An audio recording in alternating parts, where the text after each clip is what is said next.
మనసుకు నచ్చిన సినిమా చేసుకుంటూ తనకంటూ ఒక ప్రత్యేక గుర్తింపు తెచ్చుకున్నారు శ్రీకాంత్ అడ్డాల. అయితే కెరీర్‌లో జయాపజయాలు అనేవి కామన్. కానీ ఆయన తీసిన 'సీతమ్మ వాకిట్లో సిరిమల్లె చెట్టు' సినిమా మాత్రం ఎప్పటికీ ఒక క్లాసిక్‌గా మిగిలిపోతుంది.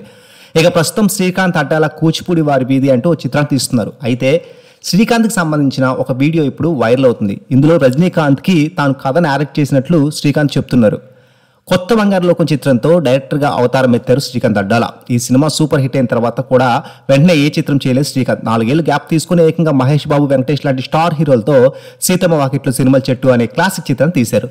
అసలు మహేష్ బాబుతో ఇలాంటి సినిమా ట్రై చేయడం అందరినీ ఆశ్చర్యపరిచింది. అయితే బాక్స్ ఆఫీస్ దగ్గర కూడా ఈ సినిమా బ్లాక్ బస్టర్ అయింది.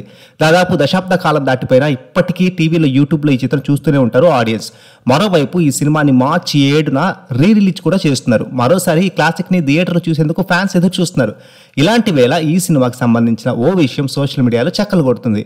ఈ సినిమాలో ఓ కీలక పాత్ర కోసం సూపర్ స్టార్ రజనీకాంత్కి కథ నారేట్ చేశారట శ్రీకాంత్ అడ్డాల. ఇందుకు సంబంధించిన పాత వీడియో ఇప్పుడు వైరల్ అవుతుంది. ఇది ఒక పాత ఇంటర్వ్యూ. ఇందులో మీ జీవితంలో ఆడియన్స్కి తెలియని ఒక సీక్రెట్ గురించి చెప్పండి అంటూ యాంకర్ అడిగింది. దీంతో మైండ్ బ్లోయింగ్ విషయం చెప్పారు శ్రీకాంత్ అడ్డాల. నేను 'సీతమ్మ వాకిట్లో సిరిమల్లె చెట్టు' కథని రజనీకాంత్ గారికి చెప్పాను. అందులో మహేష్ బాబు, వెంకటేష్ తండ్రి పాత్ర కోసం రజనీ సార్ దగ్గరికి వెళ్ళాను. ఈ విషయం బయట ఎవరికి తెలియదు. వీళ్ళిద్దరికీ తండ్రిగా రజనీ గారు ఉంటే బాగుంటుంది అనిపించింది.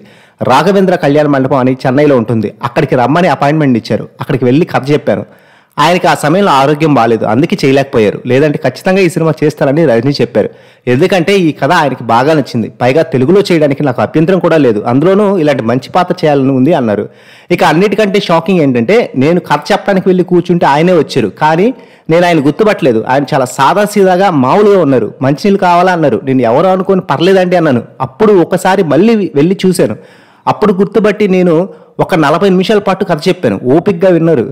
అయితే నన్నే ఎందుకు తీసుకుందాం అనుకుంటున్నాం అని అడిగారు. అంటే అందులో ఒక డైలాగ్ ఉంటుంది కదండి, మనిషి అంటేనే మంచోడు, మంచోళ్ళు అయితేనే మనిషి అనిపించుకుంటారని. అది చెప్పగలిగే వాళ్ళు ఒక మనిషిని చూసి నవ్వుతూ ముందుకెళ్ళిపోయే క్యారెక్టర్ కదా.